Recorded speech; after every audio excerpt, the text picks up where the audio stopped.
Hello everyone and welcome to April Showers class number 2. Today we're going to finish the panels that we worked on last video 3 weeks ago. I hope you had enough time to finish all your urgent projects and just to take a little breath and come back to kind of normal and continue working on a project that I extremely personally like. So today I will show you 3 different ways of how to finish this beautiful and very simple panel, and we will learn how to do very simple quilting with a basic filler, which I like a lot. So this is how our panel will look like. It's the initial panel that I showed you before I invited you to the class. So this is the panel I'm working on today in a video. Option 1. We also will be playing with the rulers a little bit, and I will show you how to break the space behind the applique. And we will learn how to quilt this pretty simple basic design, how to break the space behind your butterflies and your flowers and create tile looking design.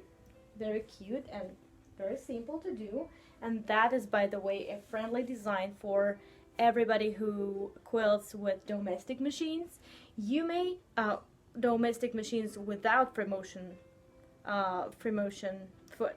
There are a few people in the class who I definitely know are doing that. So you guys may replace this filler, which is done free motion, with straight lines, and you will get also a very beautiful finish. And the last, which I'm going to surprise you with, is a very artistic approach, and we're going to draw a little bit to complete this way of finishing the panel. You can see that there are flowers and leaves and a few ferns, so get ready, buckle up, and let's start quilting. So for today's class, of course, you will need a quilting machine, and all the quilting in my video is done with my beautiful Innova machine. All is done free motion. If you're working on a domestic machine, do not forget to get your free motion foot.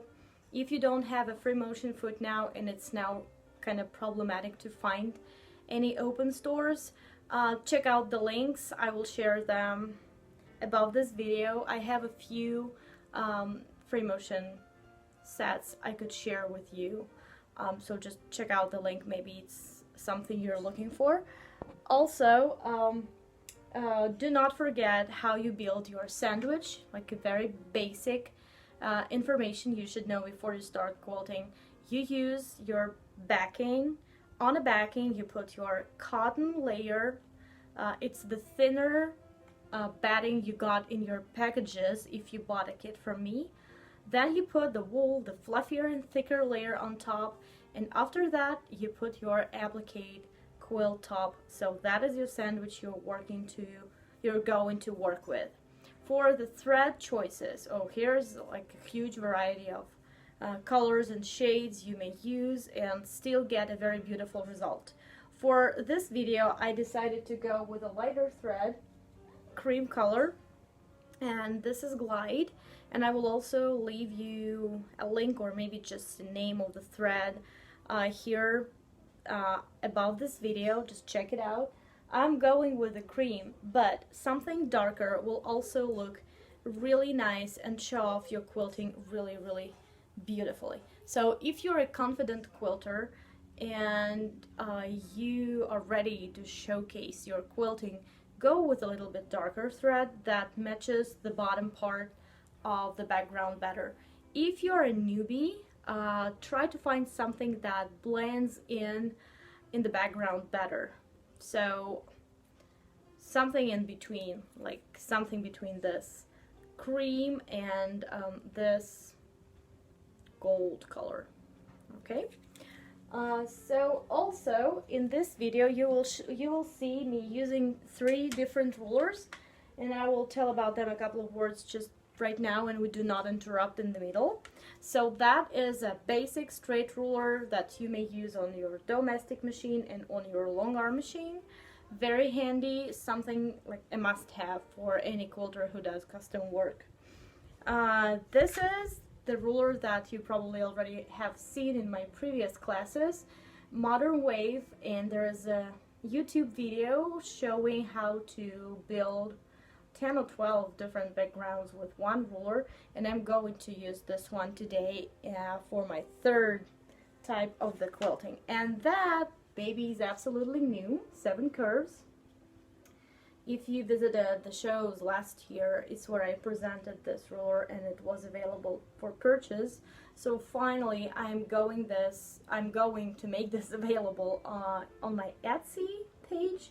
So go and check it out. It has a straight ruler here, straight line, and 7 different diameters to be used for unusual curves, irregular shapes, like for flowers or stems, for ferns or feathers or whatever. So it's for very artistic thing, and if you're interested, just go and check out the link. So we're all ready to go, and let's jump straight to the quilting. And again, I appreciate that you're watching this and that you're willing to learn something new in these difficult times. Let's go quilt.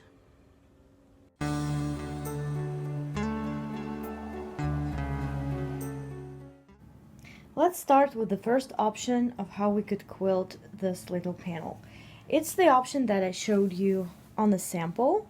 Very basic filler, and it has, as you can see, 4 different types of shapes. So here we can see a swirl, here it is, a little pebble, a pebble in a pebble, and also a flower that is a large focal design in all this filler design. How to quilt this filler? Well, you basically combine all those 4 shapes in very random combination, but just you should remember that you would like to spread out the bigger focal elements pretty evenly, so you can see that they don't touch each other, they are not grouped in one spot. We want to spread them out, and we want to keep in mind that they should be surrounded by smaller shapes. And in that case, if they are emphasized by a smaller shape, they start standing out and looking prettier. I have a very detailed video of how to build and quilt this exact design, and I will leave a link here in description to this video. So if you would like to learn it better, the very basics, go back and look and watch that video first. And now I'll just show you how to quilt it. I will show it in motion. And this filler is very easy to quilt on your long arm machine or on your domestic machine. Just shape by shape, you start filling out the big spaces and at the same time outlining your appliques. Pay attention to how I quilt it, especially when I get to the edges of the applique, and you will see that I try to outline very close to the applique shapes at the same time as I quilt.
For the next design, we will need a long ruler, a marking pen, maybe you will use chalk if you like it better, and a little bit more patience because this will take us some drawing, planning, and then quilting with the ruler.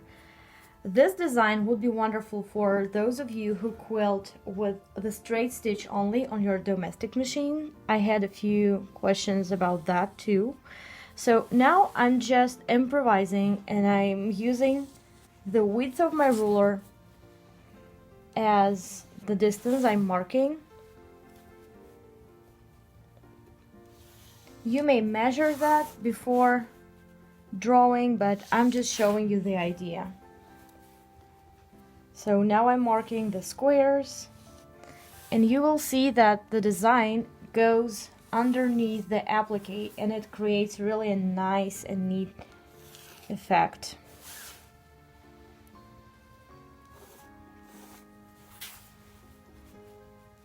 So what I'm doing now, I'm breaking the space behind the appliques into simple shapes, and you may play with that. If you don't like the big squares as I'm doing right now, you may go with diamonds or smaller squares or rectangles or triangles, whatever you like.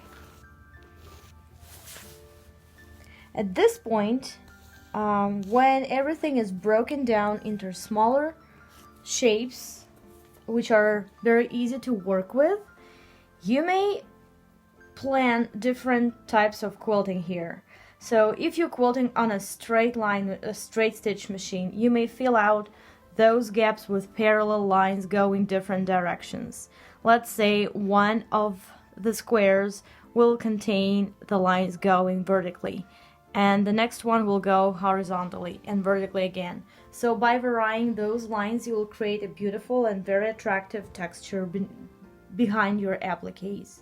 I'm going to show you a little bit more complex design today, just as an inspiration. You don't need to repeat that. I'm just going to show you how I would treat those squares behind the appliques, and you choose whatever you like. Don't forget to play with that, to doodle different ideas. You will come to the design that you like the most, and just go ahead and quilt it. So I will be quilting each square. Yeah, I'll just finish this little square here with my quilting ruler, which is, be careful, it's a special ruler, 1/4 of an inch thickness. Do not use simple cutting rulers which are thinner with your long arm machine. It's very risky and not safe. So use the professional nice tools only. Let me play with that. Watch me planning what I'm going to do with the squares, and let's quilt this design.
for the next approach, we should completely unleash our imagination because we're going to create a secret garden and quilt the flowers, the stems, the leaves, and everything floral right next to the appliqued flowers. So for that approach, I left just one flower on my panel to show you better the opportunities of this method, but you can also keep all 5 or 3 or as many as you left on your applique piece and just add a few shadow flowers and leaves behind, between, underneath, or on the top. So you choose the spot you would like to place your shadowed shapes. I'm going to create the flowers growing here next to my tulip, and also maybe we'll add a little branch on top.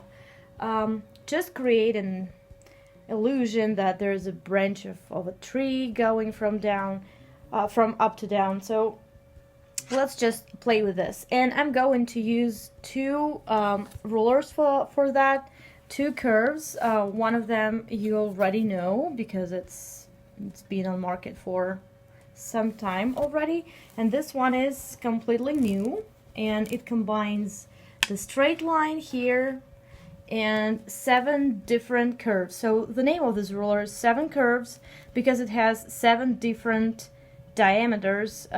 Here on this ruler you may use for making branches, for making stems, for feathers, for flowers. Just create different unusual curves. And I'm going to use this ruler for my stems here. It's very easy to echo with this ruler as well. It's what I'm going to do.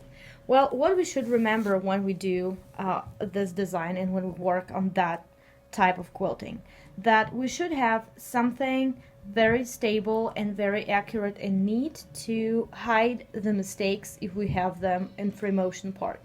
So only for that, I love using rulers because they really help you keep that consistent, neat feeling, because when the stems are neatly done and accurately done and everything is parallel, your eye catches that accuracy and forgives, like your brain starts forgiving and not noticing free motion errors which can occur, especially if you're a beginner. So now I'm going to use my modern wave ruler to create a few stems next to the tulip I appliqued, and I'm going to make them different length and different curves as well, just to keep that very natural look.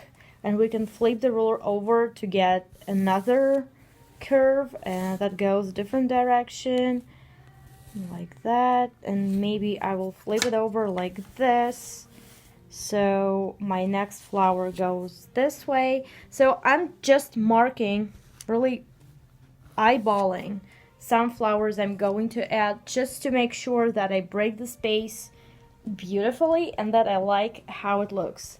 And then my branch that will go from the top, I'll probably place it here. Here I have a bird. It will contain this unusually curved lines. And I'm also just adding a few random lines right now because I want to see how it all will look in the end. Maybe I will add some more going down here. So just really basic breakage of the space because I'm going to have fun when I quilt.